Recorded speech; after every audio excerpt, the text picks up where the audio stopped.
Perfect. Welcome, ladies and gentlemen, to the inaugural episode of the Let's Talk podcast. My name is Joe Dickerson Jr., and I am joined by my lovely co-host, Obria Shaw, and the one and annoying Dakari Lowell Jones. How is everyone doing?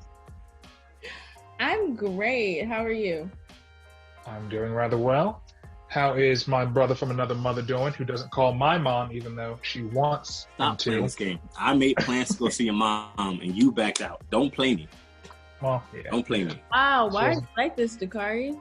Did you not hear what he said? I made plans to see his mom. He didn't go. You bailed on his mom. Me? He bailed on his own mom. Why didn't I went to see him? I don't know the address. I don't know where his mom lives. Did you ask? No. Nope. So you don't really care. That's what you're telling us. Wow. That's what I'm. Rona. I never bailed on Right? you. I just want to put that out there. You said who? I never bailed on your mom. Just put that out there. You've never had a reason to because you don't see my mom. You saw my mom one time to drop off one thing, and guess who was there? Oh, it was there. And when I got there, and I was going anyway. I didn't even know you were going to be there that weekend. False information. That's not false information. It was. You know that me and your mom talked about me dropping it off. I told you. I believe it. All right. Well, fuck you. Go ahead, Joe. Okay. Well, I really do love that it's something so simple as just you ain't go see my mom. To turn it into like a whole thing. I love it. I love it so much. God, I wish we talked about relationship stuff, which we probably will one day, because damn, that's funny to me.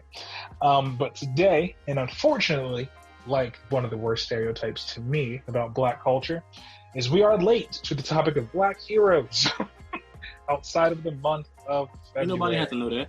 Ain't nobody had to know. They would know when it came up in March. Listen, editing. As Black people, we don't have to dedicate it to February.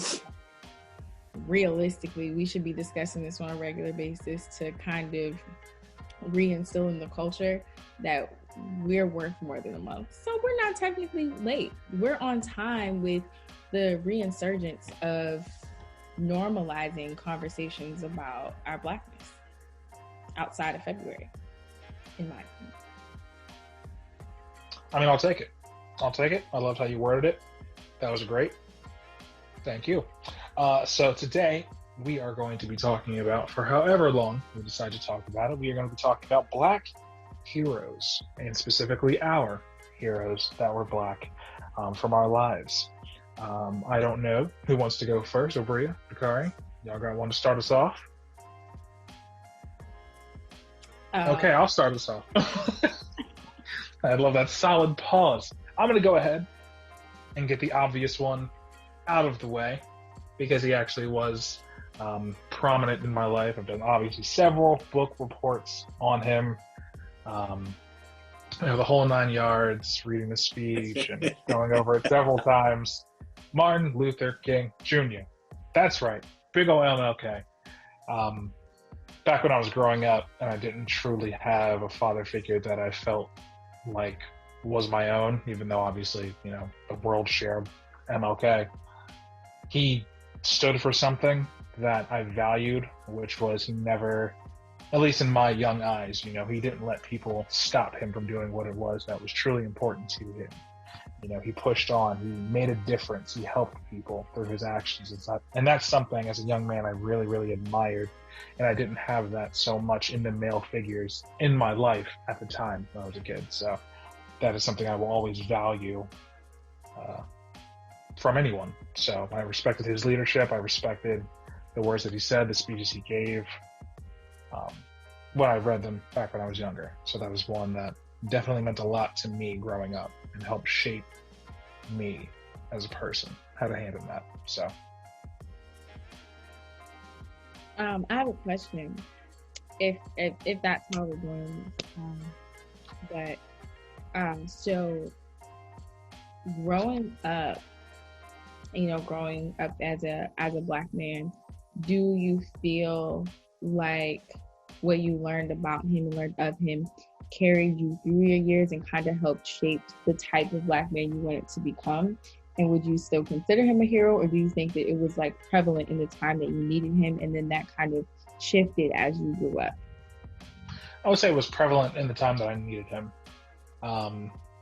Because at a time, I think there was a certain point where you grow up, at least for me, where you realize you don't need outside sources to motivate you. Like, you can be that for yourself. It's a lot of hard work. It's truly believing in yourself.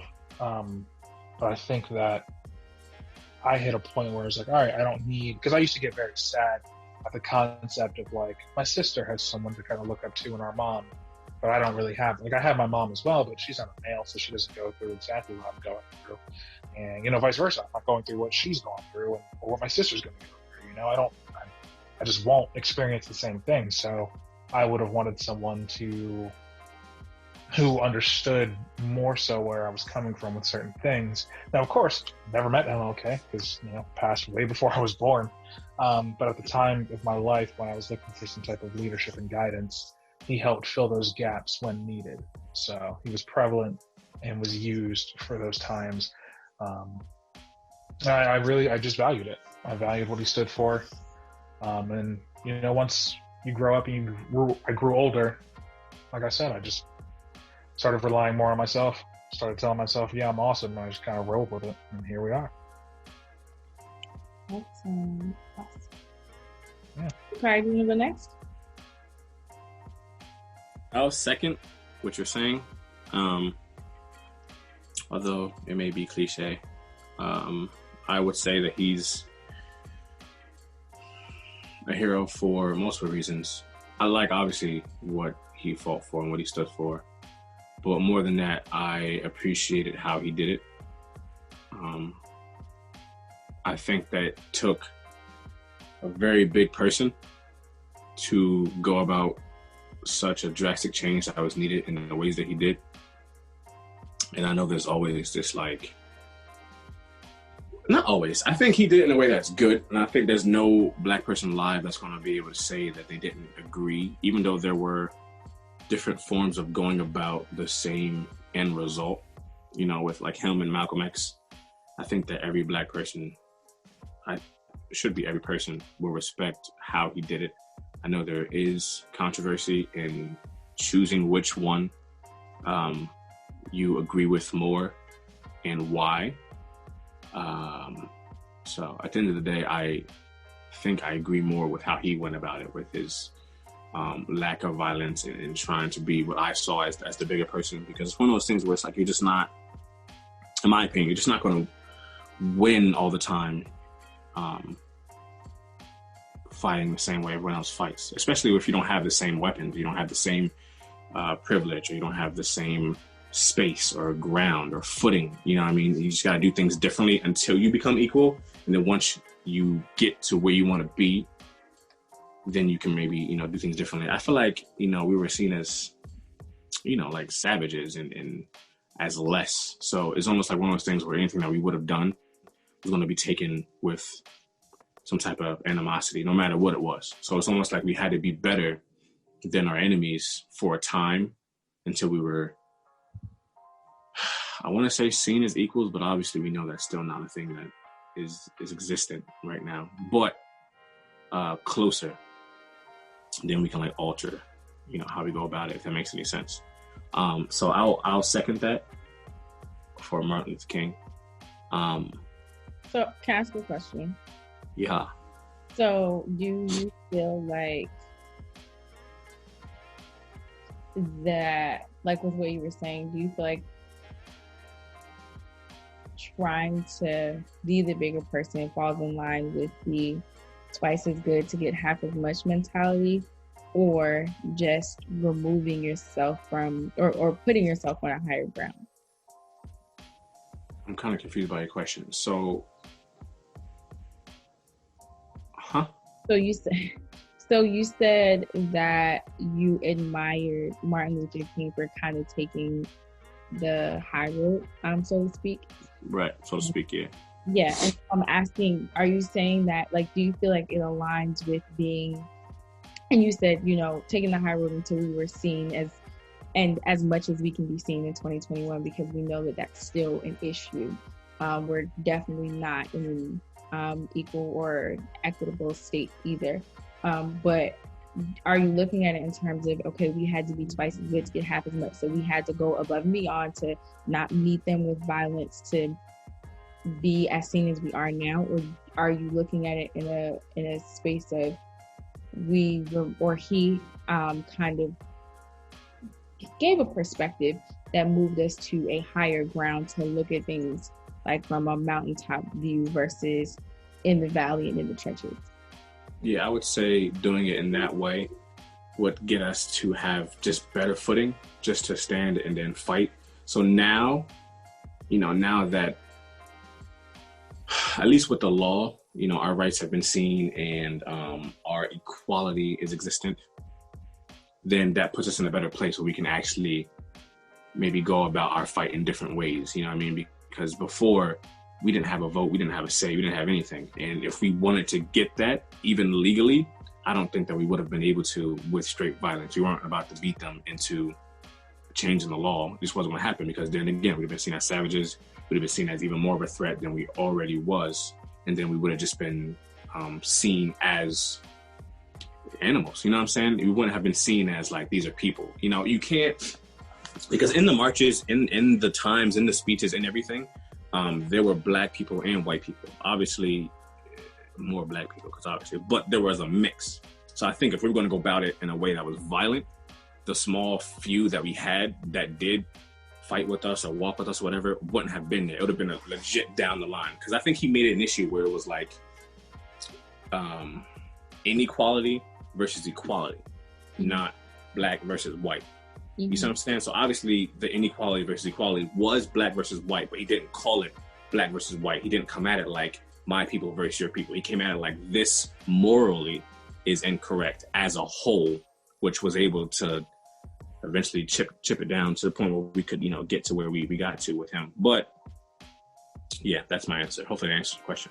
No, it did. Thanks. I was curious. I really like hearing Black men's perspectives on heroes and just like how they view some of their contributions to society, because I can see it from a Black woman's perspective, but that's never going to be the same as what it's like for a Black man that has had experiences and is a grown man now, and how that, like, your viewpoint of the world. So that's why I asked both y'all that questions. I'm sorry though, I did cut you off. No, you're good. It's interesting that you mention, the perspective angle of it. I just watched the movie that I think is leaving HBO Max today, Judas and the Black Messiah. And it's essentially about the Black Panther leader, Fred Hampton, who would preach the same thing to people. He was like, it's not a race thing. It's truly about the inequality versus the people in power and the people who are perceived to have no power. And he went around and gathered rednecks, who hung the Confederate flag. He went around and gathered the Hispanic gangs in Chicago to help join the coalition and create this force that was supposed to help tear down these barriers that would keep certain groups out. So it wasn't, for him, it was purely just, if you feel like you're not equal and you feel like you've been taken advantage of and you're tired of, the man or the pigs, as they called them, cops, treating you a certain way, like, this is the group for you, like, we're trying to make things better by any means necessary. And I remember distinctly in the movie this morning that they showed clips and listening and reciting, Malcolm X's speeches and that whole thing. So I just find that interesting that you said that, because it's nice to see that from other people as well. You guys actually should watch that movie if you haven't. It's super, super good.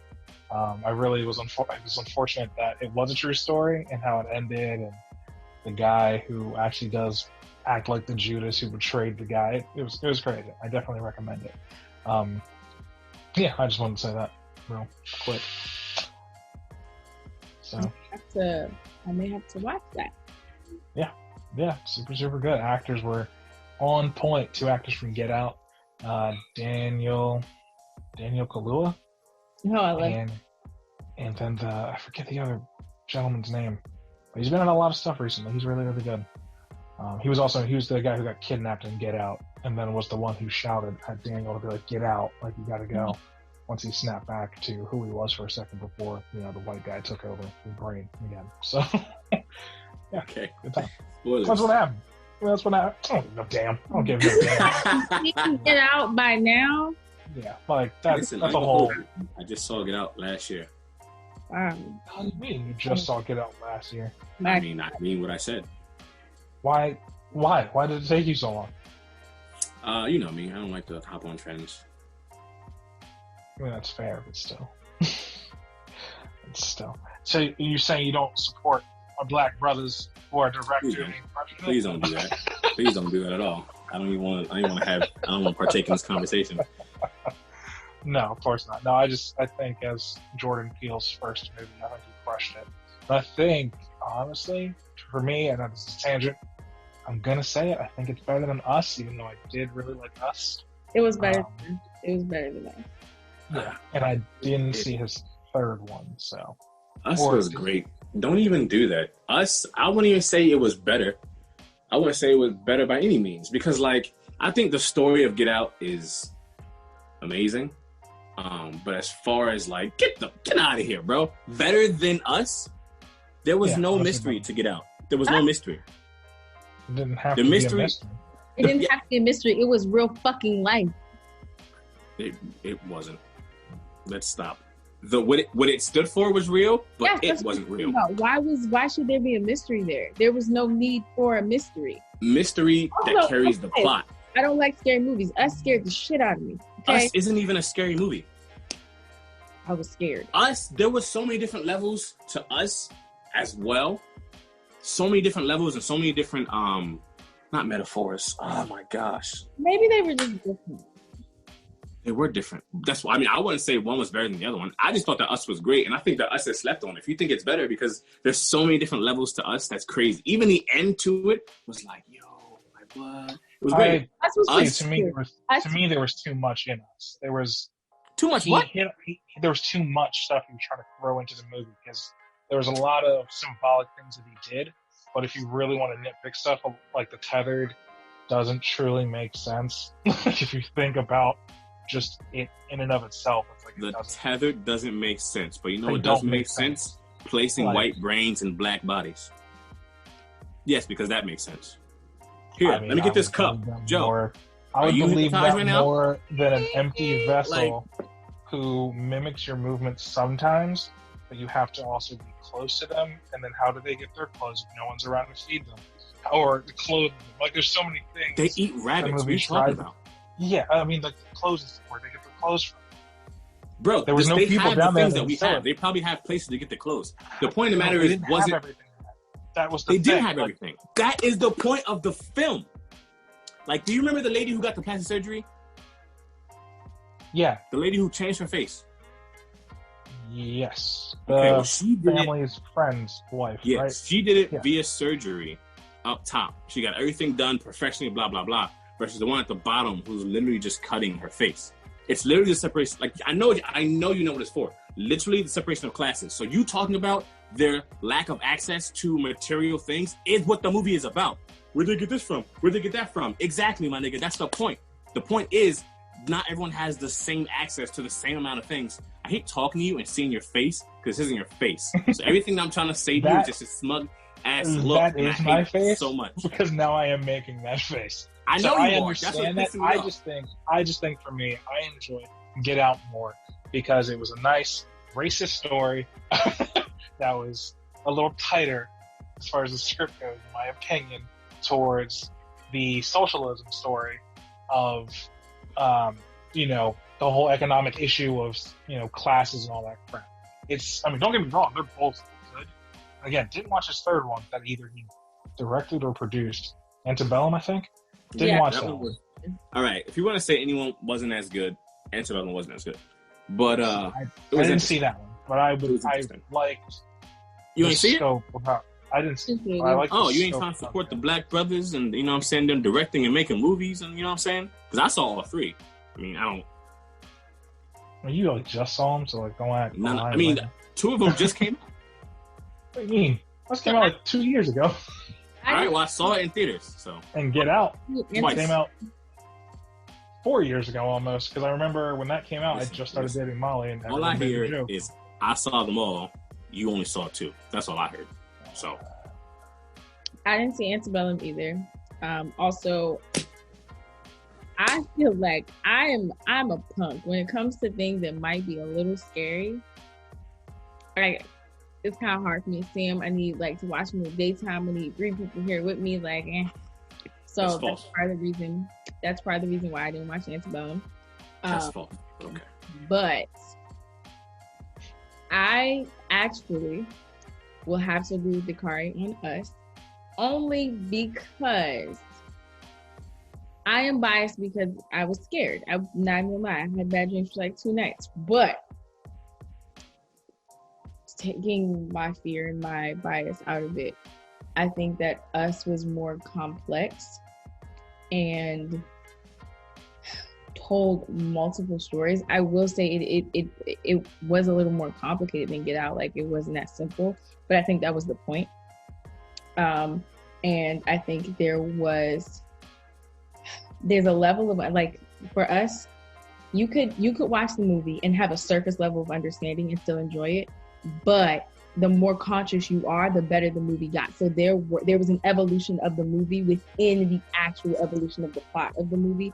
And I think that is something that is amazing, and you have to be extremely conscious to do. So when you get to see those different levels, it really enhances just the production and the directing and how much you can resonate with the story, and how I really like movies that aren't just, oh, we can have a conversation on the ride home and that's it, but that you can think about it in terms of life. Like, you can, like with what you were saying with the class system, like, that's a conversation to be had.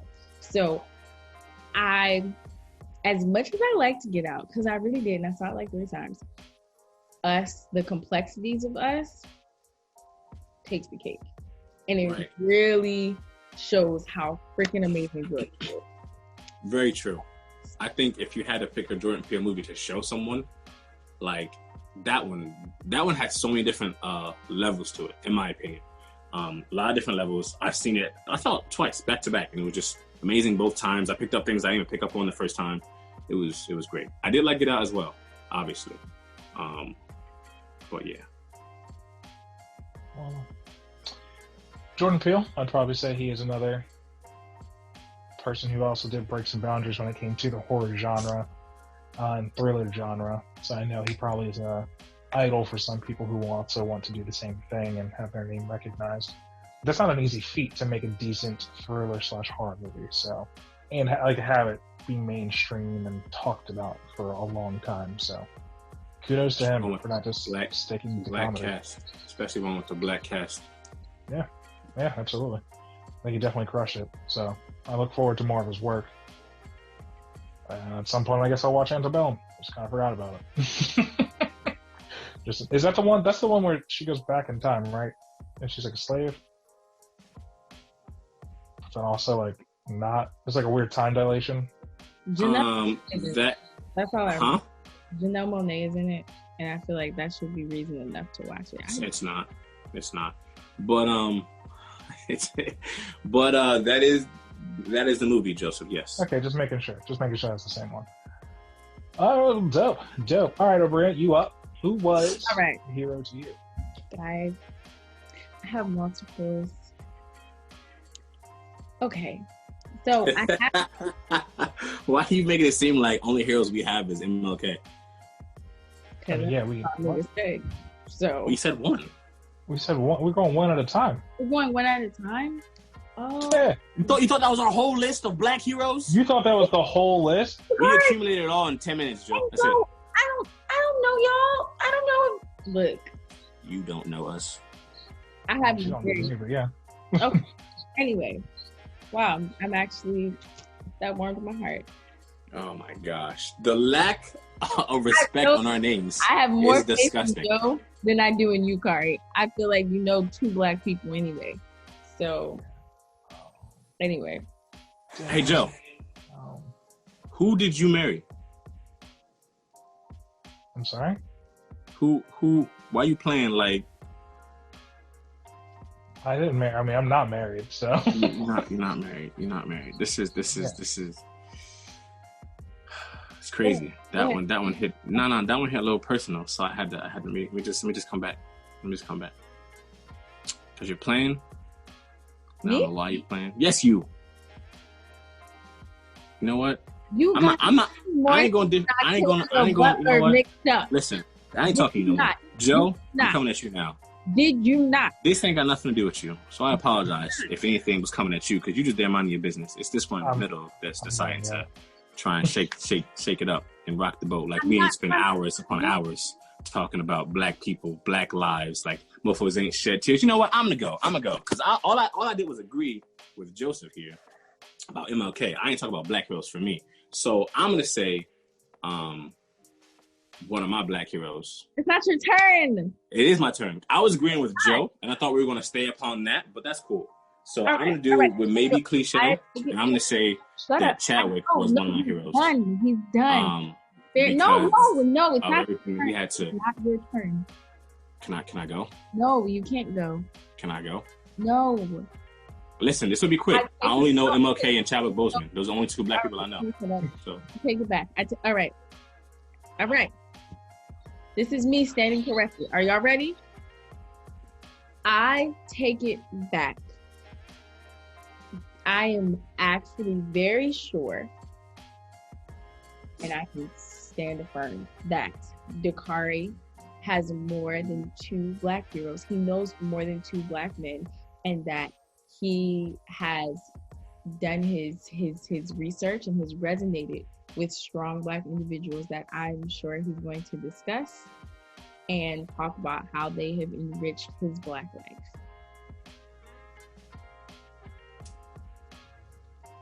Are we all happy? I mean, yeah. Okay. Would you like to talk about it? I can't wait. Nah, it's cool. You go ahead. The pettiness levels. Just off the charts.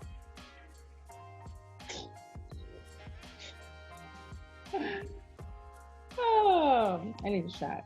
Okay, so I would say that, and I'm gonna stay on trend, and I will start with a black man.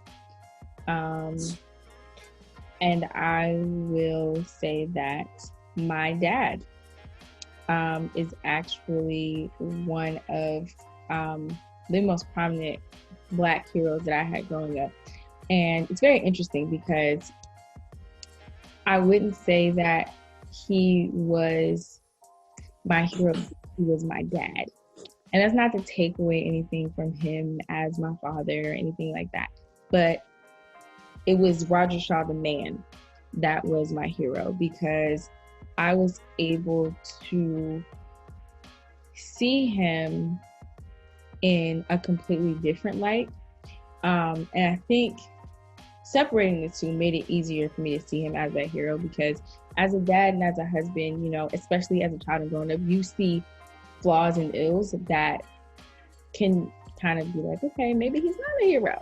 But being able to separate the two and seeing what he did in his job, and how relentless he was, and how he was able to take his experiences and use them to change other people's lives, was something that changed who I was, or helped shape who I was. So my dad used to say this thing called failure is not an option, it can be done. And I remember him saying this my entire life.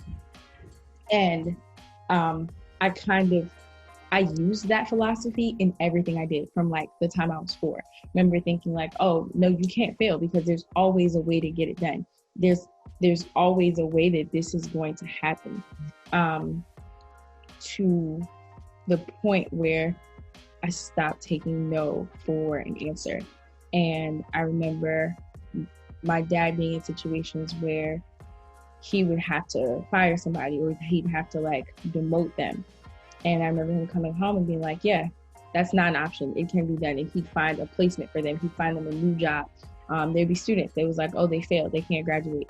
And my dad would be like, no, we're going to figure out a way for you to reach your dreams.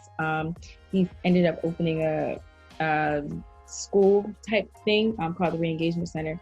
And it's for students that didn't get a chance to get their high school diploma for one reason or another. So maybe they had kids, or maybe they're a member of the LGBTQ plus community and they're being bullied, or maybe their parents are undocumented and they had to leave school to help, or like different things like that. And so he created a school where they don't have to get their GED. They can go ahead and go through the system and get a diploma and get a job afterwards, because failure isn't an option. Like, he finds a way to get it done.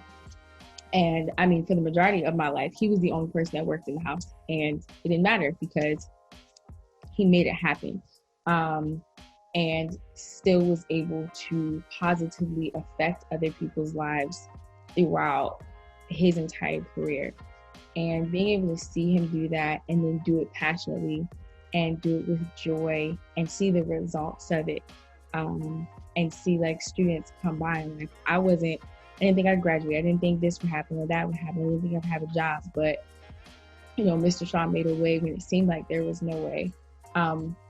Really changed how I saw boundaries, and it changed how I wanted to have what I wanted my legacy to be. I wanted to be able to know beyond a shadow of a doubt that I was touching someone's life. And whether it was an indelible mark or whether it was just temporary and I helped them get to the next step and they forget my name.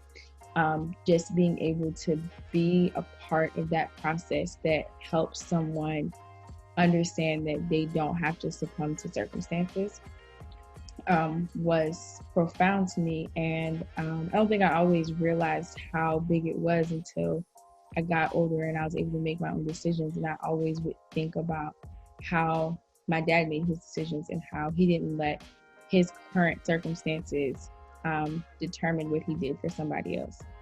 And even recently, I actually thought about it when I was in like a mental space of like, okay, I'm here and I'm not feeling the best, but all these other people need something. And I had to do some serious introspection, some self-check, and get some real reality checks from friends and recognize that it's not always about me. And being able to have people that you can give to is a blessing. And it brought me back to my dad. Like, no matter what was going on, he was going to make sure that it could be done for somebody else. And I think that's why he's been able to be so successful. He's never been in a situation where he's just been down and out, because he gives in an exponential manner.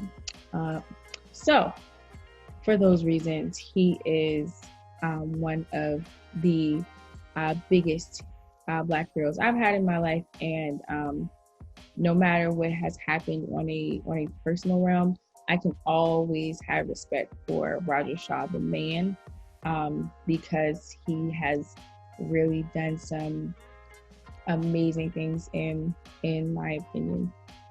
So yeah. Oh, it's awesome. Actually, still to this day, I don't think I've ever met your dad. Really? Yeah, I don't think he was ever there, if not maybe once, after studying in high school. But I feel like you've met him, because he swears he's met you. He remembers you. I think from my graduation party. Maybe.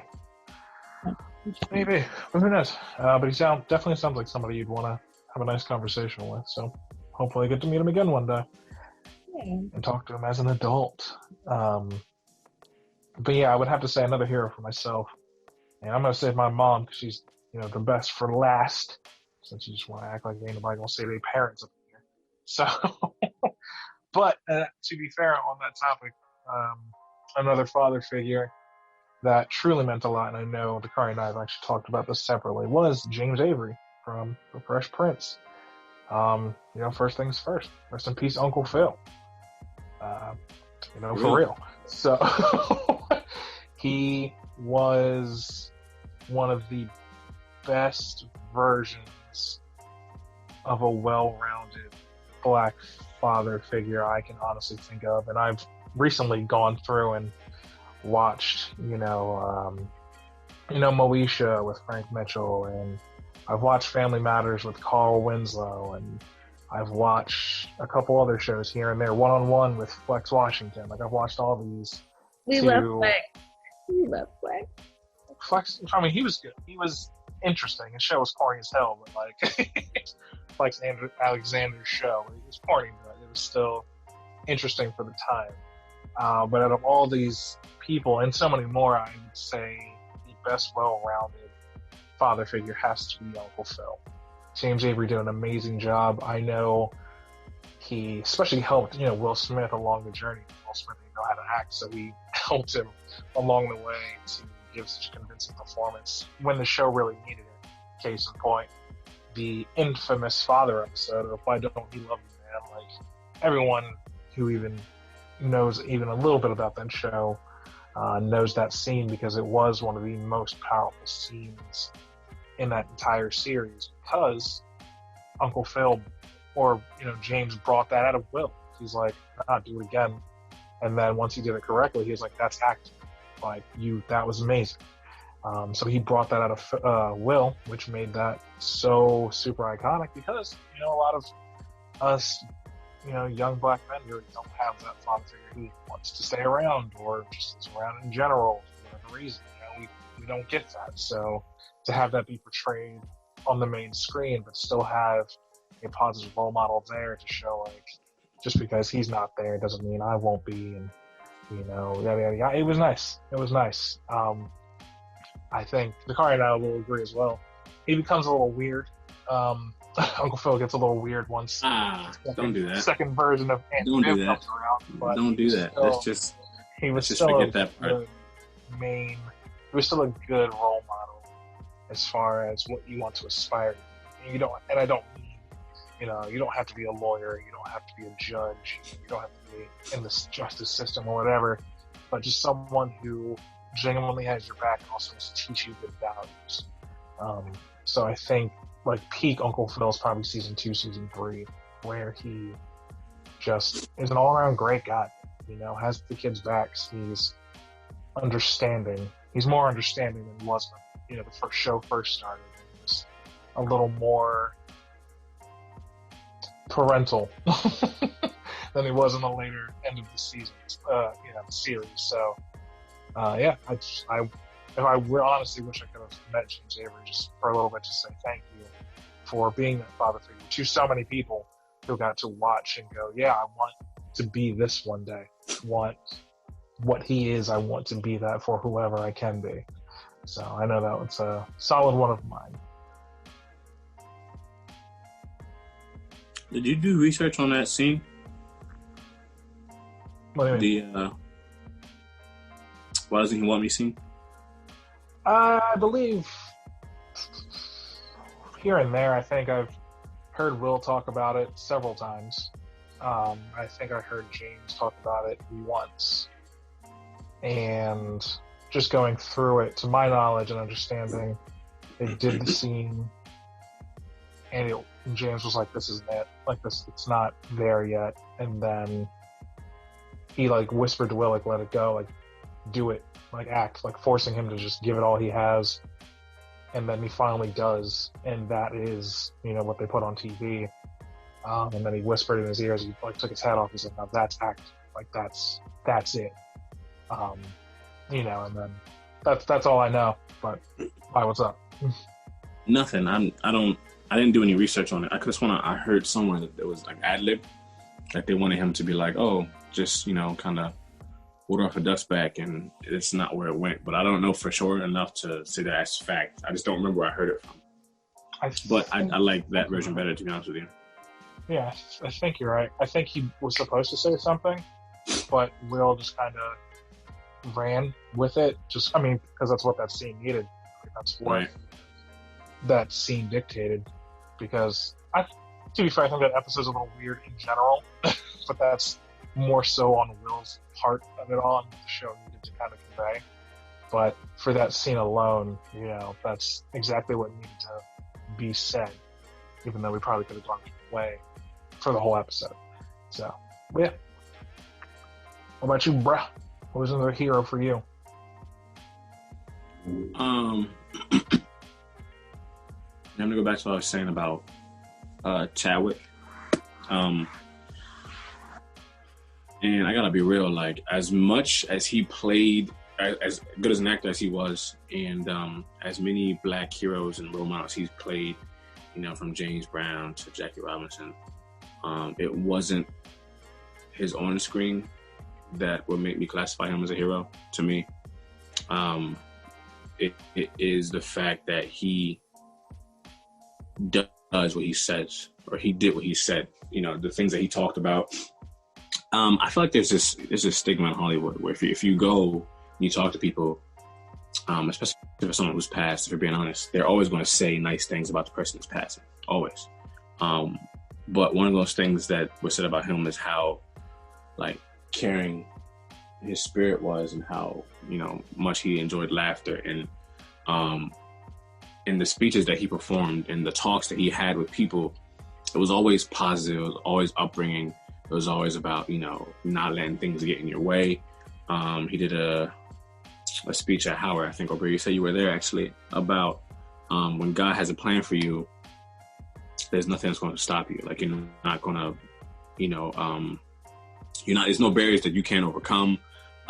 He has a plan for you. And as he's saying all these things, he's going through like a severe cancer, you know, and he's fighting, and he's not feeling well, and he's, you know, losing weight, and he's unhealthy, and he's got this struggle that no one knows about. He didn't put in the spotlight by any means. So when he's saying, when God has a plan for you, nothing's going to stop you, nothing will get in your way. And as he's telling people, God's plan for your life is not to hurt you or harm you, but it's for you to prosper. He's literally going through something as he's saying that on stage in front of all these people that you don't even know. You know what I mean? So he's giving you what he believes, and he's just proving it. He's going through. And I think that not only being uplifting when you're having issues, when you're having struggles, but to do it with a smile the way he did and continue his work. So he was literally giving back by playing all these characters as well. But the fact that he was doing it through his struggle that no one knew about, that he kept uplifting people, is huge to me, because, you know, I'm a huge advocate for practicing what you're preaching, and you know, believing what you're saying and being a role model. You can't speak it and not be it. And he's like a prime example in our lifetime, in my opinion, of that person. Outside of anything he won award-wise, outside of any of his performances, just him practicing what he was preaching was huge to me. And he passed, you know, unfortunately, it was a surprise to everybody. And I didn't realize that he was going through that struggle, because no one did, unless you were close to him, you know? So I don't want to say that him passing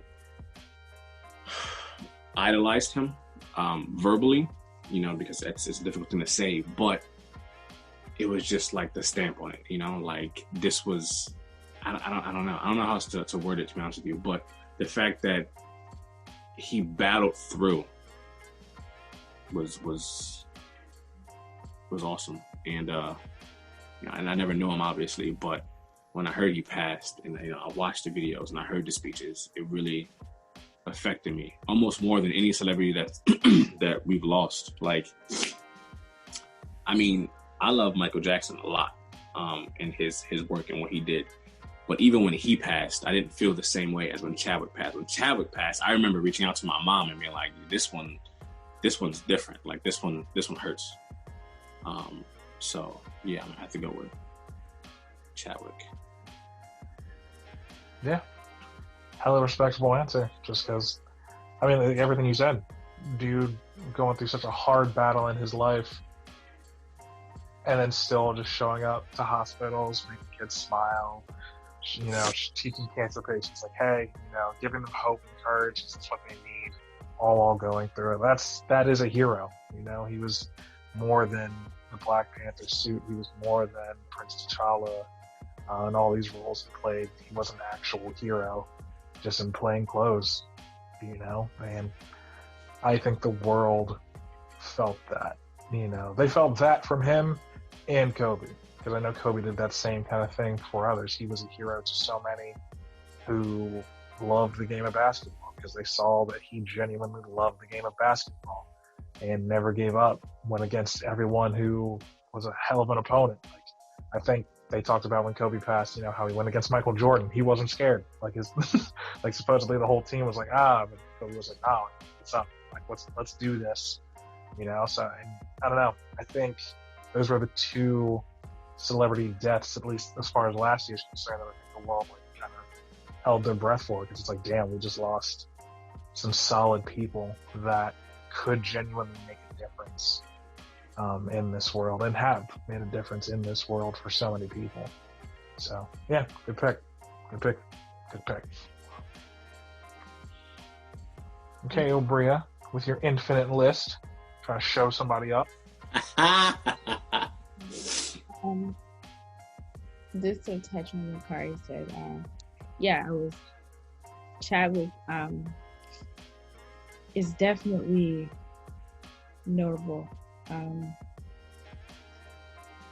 That speech he did at Howard is something that I probably will never forget for the rest of my life.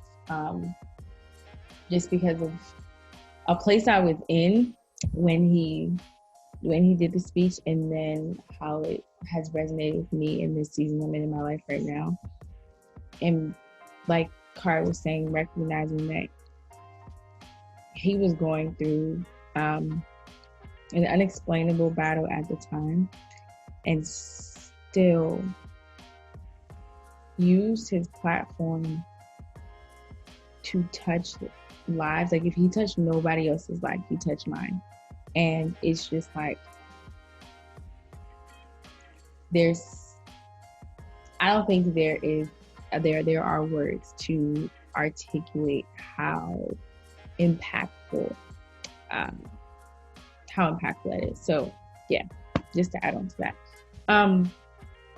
So my next person is Lorraine Hansberry, and she is a playwright and a writer. What I think is really cool about her is she was the first female African American author to have a play performed on Broadway in 1959, and she wrote A Raisin in the Sun, which is one of my favorite plays I have seen. I don't even know how many times, and I've seen the remake. And one of the greatest things I loved about it is she's from Chicago, and the play is based in Chicago. So she did not put herself in a box of, okay, I'm trying to break boundaries here. So how do I make this as mainstream as possible so I can break boundaries? She wrote something about where she was from, about what her experiences were, and she was able to use that to kind of shift or create a new narrative for African American women in the playwright scene. And I personally think that A Raisin in the Sun is just phenomenally written. I think that it is a complex story where there's so many different aspects of Black life that can be taken out of it. And I think that the way trauma is portrayed in the play shows a silver lining, and it shows a way out. And I think at that time, it was hard to show trauma with the beauty at the end of it, or that there could be beauty. It was just, this is the Black experience, this is life. And for me, no matter how bad it got, at the end of A Raisin in the Sun, they were going to live in that house. They were going to live in that neighborhood. Like, there was something positive was going to come at the end of it. And as a writer, she is extremely inspirational to me, and it reminds me that no matter what my experiences are, even if there is not space for them, I can create space for them. And she was a trailblazer. I think that's what being a trailblazer is about. You see that the room is filled, you go and you grab your seat and you make space for where you want to be. You know that you belong here, and so you put your seat at that table and you speak until people shut up and listen. So she is my next person. Awesome. No, thank you for sharing. I don't know if I've actually had the pleasure of hearing her name before, so I look forward to dipping into her work. Make sure you text me her name so I can do my own research into her. No, because she sounds great. I think another person for me who actually is someone who, how do I put this? They're on their way of being very prominent in my life, only because I think I'm going to truly enjoy the message before this is all said and done. There's an artist that has gained a lot of traction over the last 2 years, and he's been doing it for a while. Toby Nwigwe. He did the song that really got popular on Facebook, Try Jesus. Try Jesus, not me, because I throw hands. Yeah. So I've been listening to a lot of his music recently, and there's specific songs that genuinely make me excited to just be who I am and be comfortable with what I am, just because he's coming from a place that almost sounds like he's preaching, but he isn't. He's a gentleman that's very strong in his space, and that's something I'm learning to be more comfortable with as time goes on. And he genuinely comes from a place that sounds like he wants to help better people through his music, even if he, and anytime he says like something that would be perceived as violent towards you or whatever, it's only in like a defensive way of like, if you touch my family, like of course you're gonna get hurt. But who wouldn't say that? You know what I mean? It's never like a typical rapper or an artist where they'll just come out of nowhere and be like, yeah, I'm gonna kick your face off just because you said hi, like nothing stupid like that. So I really do enjoy not watching his growth, because I've only jumped on after dude has been almost at the top of his game. So yeah, anyway. I really kind of, and I'm alright to say it. I'm just kidding. I'm 100% fine to say it. I really do enjoy just his work. I know I sent Kari a couple songs, but I know he ain't listened to them, so listen to anything I send him. But which is all good. I just more it's Toby for me. So true. Yeah, no. I think he's awesome. I think he's great, and I just look forward to seeing him and his like prophetic verses and what they can do for the youth and how they can inspire. So it's probably my next one. Dakari, your move. All right. Another hero of mine, I would have to say, is going to be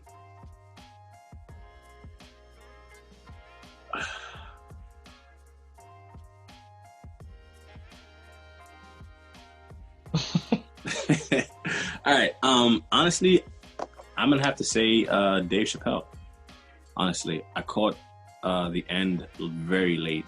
I was not one of the original people watching the Chappelle Show when it first came out. By any chance. It wasn't the household I grew up in. It wasn't the type of humor I was accustomed to. But as of late, I just love everything that man says and the way he says it. He could literally do a 2-hour show where he just talked, and I would pay to go, just because his viewpoints on everything are so... He is... Oh gosh, how do I say this? He is what I strive to be for society. I'm very short, but his insight and the empathy that he has and the understanding of society and of people and of struggle, and of different cultures and different understandings, and how he portrays it is amazing. He could talk about literally anything, and I think that he is one of the most empathetic people in the world, because he can literally touch this. Like when, and John, I know you've heard this before, where comedians will talk about it, and I think what's it called? Dodging the lasers, like this called. Are you familiar with this? No. I think that's what it's called. So either way, the point of the matter is, it's how certain people can't mention certain things without triggering a form of people. And they're just there. Like Dave is like an expert at doing that. He can literally talk about anyone, any section of people, any race, ideology, life choice, anything, and do it in a way that doesn't always offend. Obviously, everyone gets offended, but he does it in a way that's just, it's like selfless, and he can say, I don't necessarily understand what you may be going through, but I feel you on it. I understand that, you know, you have these struggles and these struggles are real. And just literally anything that man talks about is just full of, it's full of wisdom. It's full of patience, empathy, understanding. And it's just great every time. Every time I hear him speak, doesn't have to be a comedy special. When he spoke about George Floyd, I don't know why I couldn't think of his name, excuse me. I think it was called 8 minutes and 28 seconds? It was on YouTube. Yeah. It was great. It was great. And it wasn't the average stand-up routine. He barely made any jokes. He was just speaking truth. And he's so knowledgeable. You know, so he's not talking from a place of ignorance. He's not talking surely on opinion. He's very knowledgeable in the things that he talks about, and the things that he may not be as knowledgeable in, he still comes off in a way that's like, I don't necessarily need to fully understand all of this to understand that you, in whatever field you are in, are having an issue, and I feel with you. You know, he says things that I think everyone should feel, and if everyone could feel and understand, then we would be better off as a people. So, Mr. Chappelle. Yeah. Dave Chappelle will always be my favorite comedian. I mean, even when the Chappelle Show first came out, I didn't really care. My mom was like, "Yeah, you gonna watch this guy?" I was like, "No, I ain't watching him. I don't care." You know, I'm a kid. I don't really care. And then, of course, I finally caught the wave, and I was like, "This is the funniest show I think I've ever seen in my life." And of course, you know, it's 2004, so you know, I'm not that old. I'm like loving it no matter what. I'm here for it. That man has made me laugh until my brain hurt. he's made me laugh until just tears flowed down my face. I got to see him live, and I've followed his journey since he took himself off of Comedy Central, just because, you know, I wanted to make sure, not like I could do anything, but just be like, yo, make sure he's okay. You know, when everyone out here is calling him crazy for going to Africa to get away from the nonsense, but it's like, at the same time, people want to call him crazy for giving all that $60 million deal, $50 million deal to Comedy Central. But then people want to ask, why do Hollywood people freak out? Because Hollywood sucks. It's full of fake-ass people. It's full of liars. It's full of people who are cheaters. Like, it's nonsense. So why would someone not want to get away from all that, even if they're making all that money? Like, he chose to give up millions upon millions of dollars just for his own sanity and his own well-being. I always respected it. I had to do my research. So like, that's awesome, you know. And then, like you said, you know, recently, these last couple of years, got on Netflix, spoke about anything and everything, gave us such a knowledgeable perspective. Yep. And I think it's been amazing. You know, it's been amazing for the comedy world. It's been amazing just for people who may not even be there just for the jokes. Like, dude is over there doing a motivational speech, essentially, just with some jokes thrown in, you know, like that's a true master of his craft. You know, his jokes may not always land, but the point does. And that's something I will always value from Dave. And I'm actually upset you said him before I did, but it's all right. I know you running out of names. So really, really good choice. That's in my opinion, because always have him as my top comedian and person that is the catalyst or the standard, excuse me, someone to look up to and come to like, all right, let's not be pieces of shit. And this is why, So yeah, hella good choice. So much higher than the standard. It's just like you're not touching him. No one else is going to be able to touch him. They're just not going to. Who do you know, comedian wise, or just anyone that can go up in front of any group of people and literally say anything, and people be leaving feeling good? You know what I mean? Like, it's craziness. It's craziness. Yeah. And to be fair, I'm sure there are shows that have bombed that we will never see. I mean, he's talking about them from time to time, but for the specials that we do get to see, and those moments that were captured, I'm glad they were as good as they were. Because you leave with something. You leave thinking, oh, you're actually right about that. No matter what I look like, no matter who I am, no matter who I identify with or whatever, like, I can agree with this. Right. And he also does a really good thing of reminding you, like, hey, it's okay to laugh at yourself. I think we are, as a society, kind of we've been in this weird stasis where we're just like, shit, am I allowed to say that? Like, should I say that? Everyone's hyper offended by everything. So I think he also is a great example of allowing and letting yourself laugh at yourself. Like, it's funny. A lot of the shit we do as humans is ridiculous. We're ridiculous creatures. So, when he tells a joke, I just think it's nice because it's something that everyone should be able to understand and still laugh at, even if it's targeted at you. Because it's not like he woke up today and he's like, hey, Joe Dickerson, I hate you and here's why. Like, you know what I mean? It's like, nah, like, if you're like this person, you identify like this person, you might be a little weird. That's cool. Do you? I'm just trying to understand. You might be weird. It's fine. It's never from a hurtful place. It's always from just like this is what I observe. And like you said, I may not understand it, but like, whatever, dog. As long as you're good, I'm good. We're good. So I will always respect that and that man. So yeah. Oh, Bizzles, you've been all quiet. Yeah, I had some thoughts, but I'll share them later. No. This is what thoughts on what? I'll share them later. I just had thoughts on how and why you both as Black men respect Dave Chappelle. And I think that you both, like, one, I can completely understand and see why you do. And this is, I'm saying something positive here because I feel like it sounds like I'm about to go negative. No, it sounds like you about to come at my hero. I just realized that. And no, that's all good. Even if you did, I mean, it's your opinion. It's perfectly fine. No.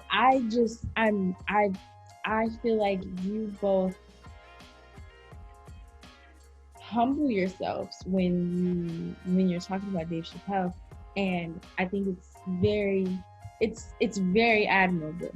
And that's not to take away anything from him. I'll talk about it later. I have to get my thoughts together. Yeah, I want to hear your thoughts on this because it seems like you're trying to go somewhere deep. I'm going somewhere with it, but it's nothing negative. It's nothing against Dave Chappelle. I think it's so amazing what you guys are pulling out of him and resonating with is just, it makes my heart warm. That's all. It's nothing negative, but I need to gather my thoughts, and before we're done today, I'll say the things. I will say the things. Awesome. Also, before you get going, how about you also got to work on how you going to start your speech because you came off real like, I'm going to attack Dave Chappelle. And let me tell you something, I ain't going to have it. So I just ain't going to have that be the case. So you better fix that next time. You're going to come with some positive news, Just kidding. Yeah, I realized that it came off that way, and I was like, oh, now it sounds like I'm about to come to Dave Chappelle, which is weird. I was holding my breath. I was like, she got 2 seconds to fix her tone. No, before we have real problems. I was actually going to say something really nice about the both of you. I got to get my thoughts together. I respect it. My next person is very hard to choose. Very, very hard to choose. But we're going to go with Issa Rae. And we're going to start here because being a dark-skinned Black woman in America is something that has been so difficult at times. I don't really know if I have the words to like actually articulate what that feels like, especially growing up and then having to be in this space as an adult and recognizing that there are still some little girl feelings that have followed you to grown up that you just don't like. There's no outlet. There's no place to put them. There's no way to compartmentalize them. It's just like you have to just be, and you gotta just be okay with being. And recognizing that, especially in the entertainment industry, and like TV and film and things like that, your dark-skinned character is an issue. She's always a problem. She's always loud. She's not the smartest. She's not the attractive one. She's not going to be the object of your affection. And that's not just in entertainment. Like, that's in real life. And so where I can like appreciate the hell out of Issa is she, like, from awkward Black girl to Insecure, she forced and made a space where we don't have to fit as the dark-skinned Black best friend, or we don't have to be angry, or recognizing that, yes, there's a box for Black women, but there is also a lane for dark-skinned Black women that we do not talk about enough. And specifically with Insecure and like with putting herself in the forefront in Molly, and I forget the other friend is always looking for a man, but she gave us a platform that gave a head nod to the little girl that never got addressed, and validity to the Black woman that is still trying to navigate what that looks like today. And it's a hard thing to talk about because it's not talked about. People don't understand it. You can't and then you have to find the people that you can talk to about it that are going to have the empathy and understand and recognize that it's something that does need to be discussed. So when she has Insecure on everybody's television, and we can see her life, and we can see Molly's, and then we see the lives of Amanda and all the different people, and that there is no box for the dark-skinned Black girl, that she just is. She has a relationship problem. She's successful. She can wear weave. She can cut her hair. She can just be. She doesn't have to be loud. She doesn't have to be quirky. She doesn't have to be super smart, or she doesn't have to fit into the background. She can be whoever it is that she is. And we don't make space for that enough. We don't make space for the generation behind us to see that. We talk about it now as much as we can, but like growing up, there wasn't a girl that was dark skinned with natural hair that was thriving on TV screens. It was an anomaly. And so with her creating that space in such a profound and holistic way that is able to give that head nod to that little girl, and like I said, bring the validity to the Black woman now, I think is something that is overlooked in her work a bit. But for those of us that see it through watered eyes, we feel it, we understand, and we appreciate it in ways that, like I said, I don't think can be articulated. So yeah, she is definitely someone that is heroic, in my opinion, And even though it wasn't like she was my hero growing up, but that she can be heroic to me now, she was able to do something amazing and acknowledge the person that needed her growing up and then who we are now. So I think that is something that we need to regularly make sure we give her flowers for. So yeah. Absolutely. No, awesome. Great choice. Another, I think, strong Black female was the main person in Us. I can't remember her name, Lupe. Nyong'o? Yeah, she is absolutely amazing, and I love the fact that that movie really hinges upon her performance and how well she gives it. I think that was a very amazing portrayal on several levels. One, to have such a strong Black female lead crush it, essentially playing two prominent characters of the movie, and how each one is just, the other side of the coin. But that in a horror movie, and then having that person survive also, Black people in horror movies, that just, they don't last. So, the fact that, I don't know, I think what he did with making her the forefront and the poster, I really enjoyed the fact that there was such a strong Black female to carry the charge of that movie.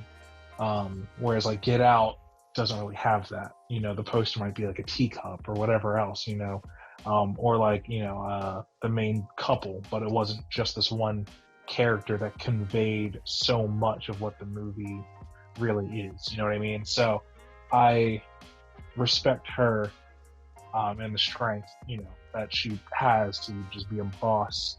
And I'm sure just that performance for the people who aren't squeamish, I'm sure that inspired some other people to go out and be this strong character who is willing to do what she has to do for her family, protect everyone. I just loved it. I respected it. But in the essence of time, let's do one last round. I don't know if Dakari will be joining us since his little message there, but I will say, as my last person, and I mentioned her before, I'm saving the best for last, and I'm going to say my mom. As hard as it was being a young man growing up in the suburbs of many places, in some city locations, but typically in the suburbs, it was tougher than I wanted it to be. As far as having a normal life, it was interesting noticing my sister have something that I wouldn't be able to have with a parental figure, but that still doesn't take away from everything my mom did give to me. Because of her, she instilled so many values and lessons and work ethics. Because of her, I really am who I am. And honestly, I am who I am because of my father's absence. I made sure to be what he isn't. I want to be the antithesis of him. So I really enjoy the foundation that she instilled within me, and the lessons that she taught me. One of the most important lessons being that everything honestly is connected. Everything's connected. What you do, down to what you eat, is going to affect you later on in the day, which is going to affect something else later on, and so forth and so forth. And how you say, what you say, when you say it, it's going to matter, in the future. So that is something I will always value and always think about to this day. So my mom had to hold it down, and she did, the best anyone can do with two kids and working full time, trying to hold down the house by herself. She did the best she could, and I will always love and respect her for it. So she was the strongest role model I had back in the day. So I will always love her and always cherish that woman, and always try to give back as much as I can whenever she needs me to. Except a phone call. She always want me to call somebody. I ain't trying to talk on the phone all the damn time. You know what I mean? I got my own life. I'm just kidding. I'm sort of kidding. I really should return her calls more, but or texts as well. But that stuff aside, I still will always appreciate everything she's done for myself and my sister. So she has created and had a hand in two great people, humble brag included. So, yeah. Oh. Yeah. Y'all can't mushy stuff around me because my little heart. Okay, yeah, I'm not sure if heart's coming back, but mine's twofold because I can't choose between the two. My mom and my sister. My mom, because sometimes we're the same person in a way, and then I'm her 2.0. So the lessons that she kind of skipped, I got. And because we kind of demand the same standard from each other, sometimes we butt heads and we probably just, want to strangle each other half the time. But that is my girl.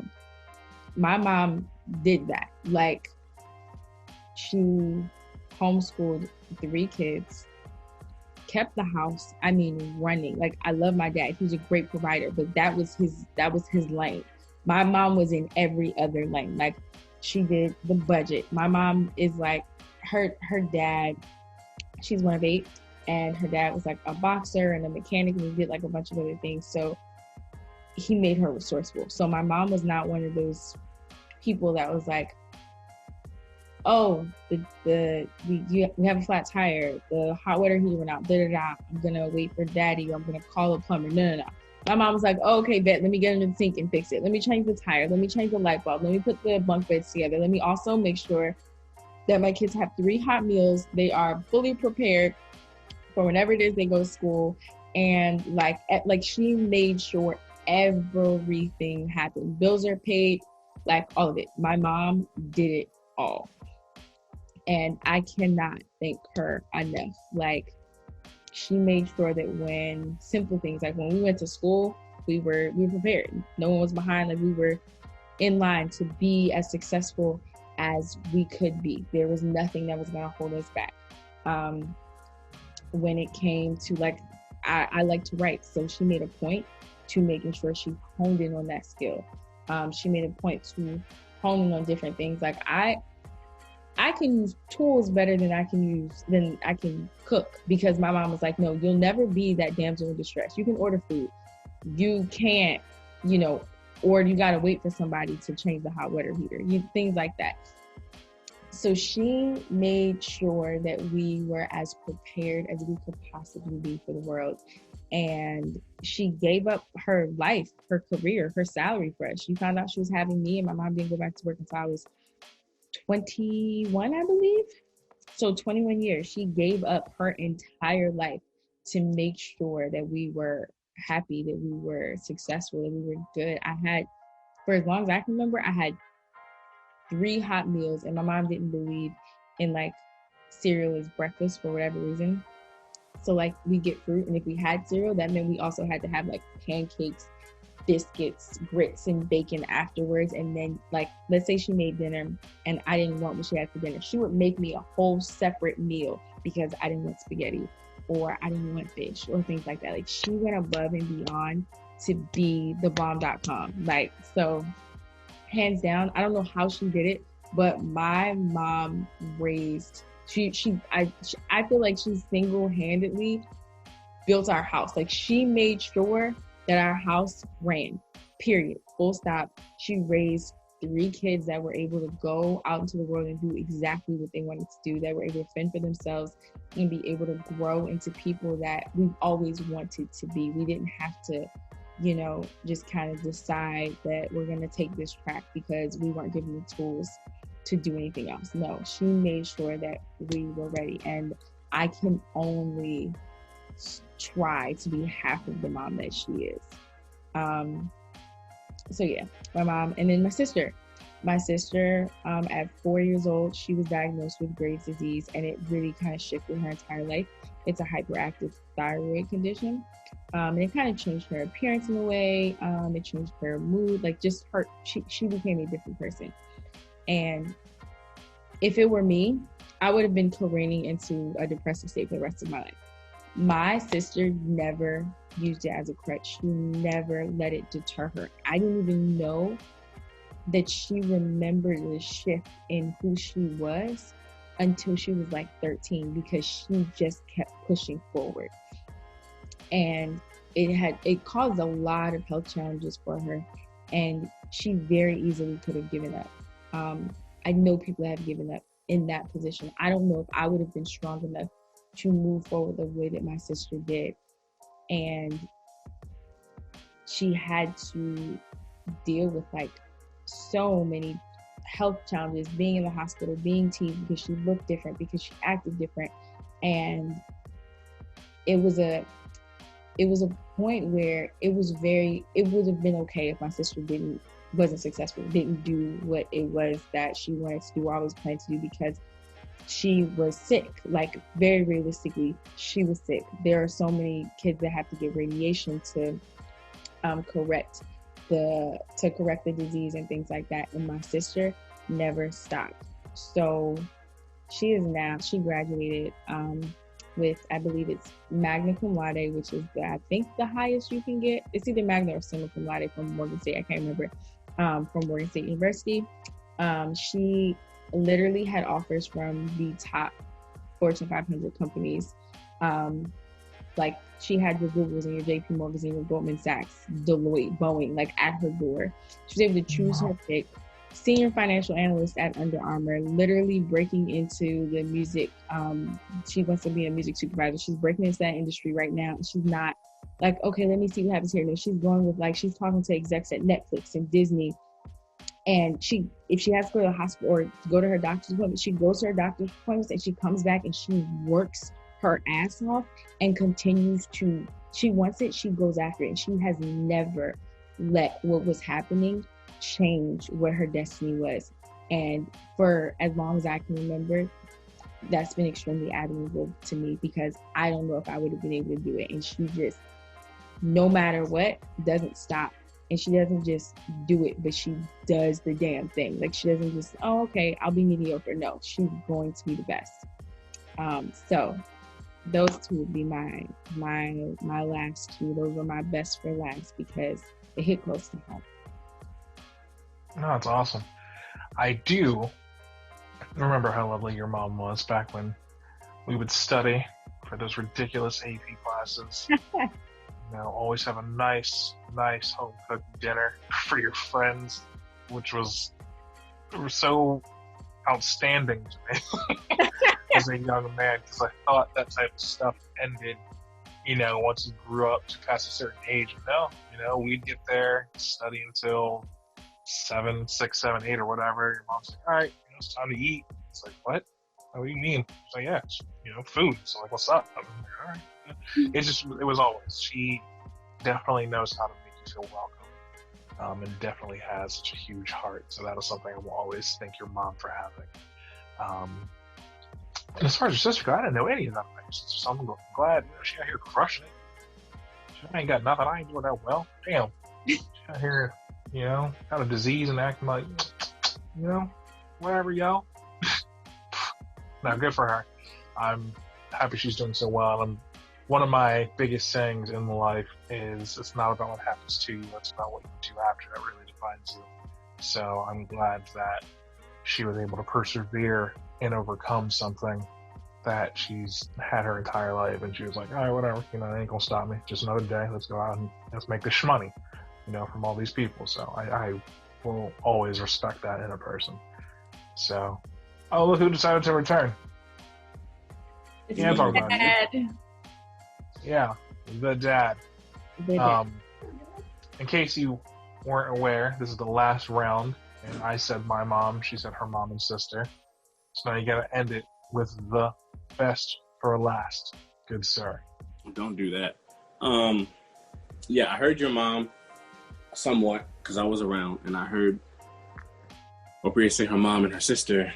We're gonna exchange some words later because you're not about to be on this podcast dropping knowledge that you ain't never tell nobody, especially in times where I'm busy. Like, I ain't been in your house with your family and not knowing stuff. So yeah, we're gonna discuss, but I know we're wrapping up.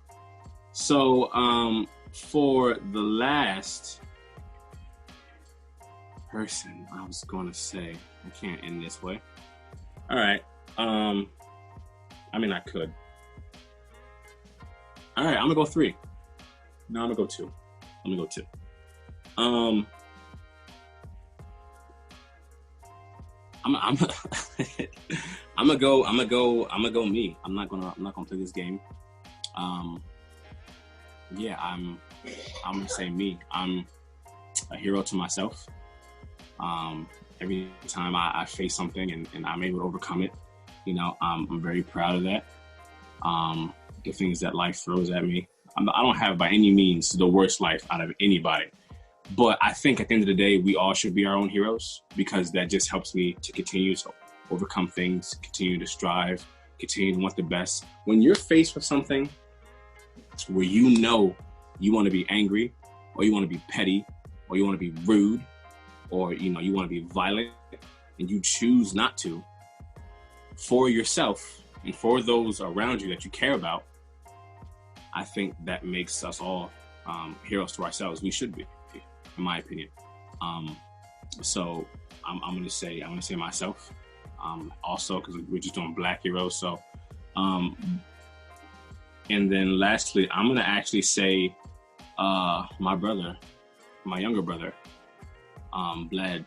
Blad is a hero of mine because. So I will say the best for last. Blad is a hero of mine because I think that boy is pure gold. Blad's 17.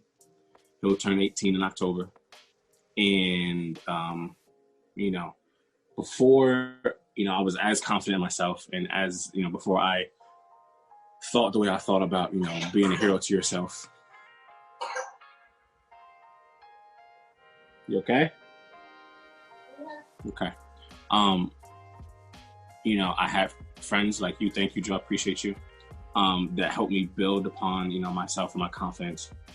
And Blad was a huge sealer for that, you know, because of who he is as a person. My brother is very giving. He's very caring. He's very selfless at such a young age. I tell the story all the time. I remember back when Blad was like 3rd or 4th grade, or I was picking him up from school because he had been throwing up the entire day. And I went to pick him up, and, you know, he got in the car, and I was like, hey, like, Blad, are you good? Like, how are you? And he just was like, I'm okay. How are you? And it's small, but to me, like I said, he's been throwing up that whole day. He's in 4th grade. So the fact that he put himself on the back burner, he wasn't like, oh yeah, this sucks, everything's horrible. He genuinely was asking me, you know, how I was doing, just as a small snippet of how he is. He's always thinking of others. He's always there for my mom. And with me moving out and being so close to my mom, for me to be able to leave her with him is important to me, because I know that he's going to take care of her. I know he's going to look out for her. And he just has this genuine love for people that I used to always think, you know, how can I be down on myself, or how can I not be confident, or how can I be mean to myself when I know that my brother thinks so highly of me, and I think so highly of him. So I wouldn't want to do anything to insult someone that he respects.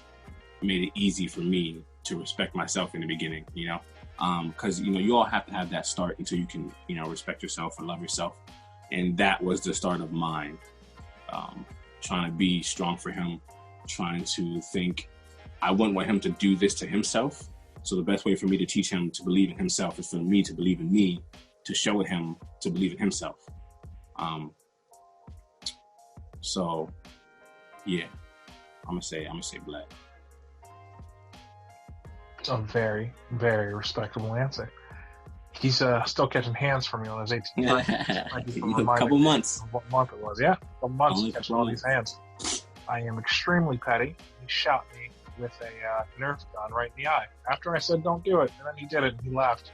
A childish laugh, you know, one full of glee and joy. But I told him that day, when you're 18, I will lay hands, and I have never forgotten it. And that's just what's gonna happen. So this is like 9 years ago too. Yeah, and I mention it every time I see him. I'm like, what's up, man? Time's ticking, you know? So you're going to watch your hero get beat up, dog? So have fun with that.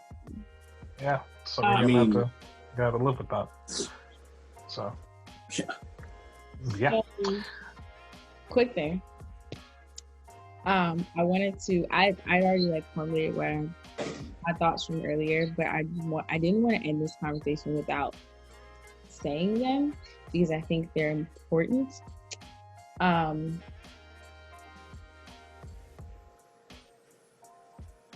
So I wanted to like when you guys were talking about Dave Chappelle, I was already like thinking this in my head, but it really brought out the amazing qualities that I think you both have as Black men. And for me, I've known you guys since I was like 15, 16. And I just wanted to like take a couple seconds and highlight how influential each of you have been for me, just in life, when you didn't have to. And I think, like, I had a great dad. That's great. But he was my dad. And then I had a little brother that's 4 years younger than me. I didn't have really great uncles. I didn't have really great cousins. Like, my closest cousin to me, it's a joke. Like, I love him, but he's out there. And so I didn't really have male people that I could like talk to that were important, that were inspirational. And to start with you, Joe, I can't specifically remember when we became friends, but I remember being like one of 8 Black girls in school. I'm coming from homeschool. I've never been to school before. Complete like, okay, I have no idea what's going on. And I have 0 friends. Like, what in the world? And I don't completely remember how we became friends, but I remember one of like a very distinct moment for me was like laughing with you. And I think it was in the hallway. We were coming out of Weaver's class or something. I know we were on different days. I don't remember why, but I remember laughing, like in like hysterically being genuinely happy. And I think what no one knew at the time was I was like really, really depressed when we moved. And it was just because so much had happened in life that no one knew about. So I was dealing with like really deep depression. And I remember that moment so vividly because there only been about 4 times since I had been like in this dark place that I had laughed like that. And you were just my friend. Like, you were okay with being the Black girl that was homeschool's friend. Like, I wasn't like, in my head, there was nothing special about me. I was regular, and I was nothing like anyone that was there in my head. So I'm just like, okay, I'm nothing special. I'm gonna like navigate my place here. But it was daunting. And you were empathetic, you were kind, and you were instilling a level of friendship that Black women can only get from strong Black men. And I don't think that's something that's acknowledged enough. But, you know, I can be friends with anybody, but being a Black woman, having a strong Black man as a friend in just the way they behave, not necessarily, oh, they're always instilling things in me, but just being you and being strong and being honest and being passionate and being understanding is completely admirable. And I mean, something that I will never be able to have the words to thank you for. And so, yeah, I just wanted to like highlight the influence that you have had as a Black man in my life and how it really did shape how the rest of those 2.5 years went and how I was able to build other friendships after that. So I appreciate you. Oh, well, real quick before you get to him, I didn't know you were actually homeschooled, and if I did, yeah, we wouldn't have talked. No, I'm just kidding. No, I thank you so much for your kind words. Actually, I mean, truthfully, I did not know you were homeschooled, but realistically, to me, it never matters where someone comes from. If they want someone to talk to, I'm just a guy who loves talking and meeting new people. And I don't know if you were ever alone, but I hate seeing people alone. So it's a thing of mine to kind of get everyone included. So I didn't know I had that much of an impact. I thought I was just a dude talking to people, man. So thank you so much for such kind words. But yeah, you should have kept that homeschool thing to yourself, because I'm gonna look at you differently now, with some side eye. So, Joe, you knew this. We've talked. I promise you I did. I did not know you were homeschooled. Yes, you did. You knew this. I really did. You did. Oh my gosh. I know for a fact that you knew this. You just don't remember it. Dakari, didn't Joe know I was homeschooled? I don't know what Joe knows or doesn't know. Yeah, I don't know why he didn't know that. I didn't know you were homeschooled, so. I just thought you were just a student at Northeastern. I didn't know you were. I didn't know you were homeschooled. I thought you were just used to school. I don't know what to tell you. You were just a student to me, not a homeschooled, new to school thing. I did not know this information. Either way, I don't want to distract, from the nice words you're going to say about this guy. But yeah, thank you so much. And next time, keep that kind of information to yourself, man. I don't talk to these homeschool people. I will. All the weird info I got to keep on the VO, because I thought everyone knew. Dakari, what do you mean you didn't know I was homeschooled? When did, up until now? Yeah. See, look at you. You acting like you out here telling everybody you homeschool. I know Dakari knows. We're so influential. We didn't know. Liars. Liars. Y'all straight up 100% liars. And I know Kari knows, so liars. Liars. Liars. What? Anyway. Oh, the baby. Anyway, Kari, again, I can't remember how we became friends either. Like I said, it was a long time ago. But you have been hands down one of the best friends I've ever had. Just all around really great. And you were readily there for me when I didn't know that I needed someone there for me. And that has been one of the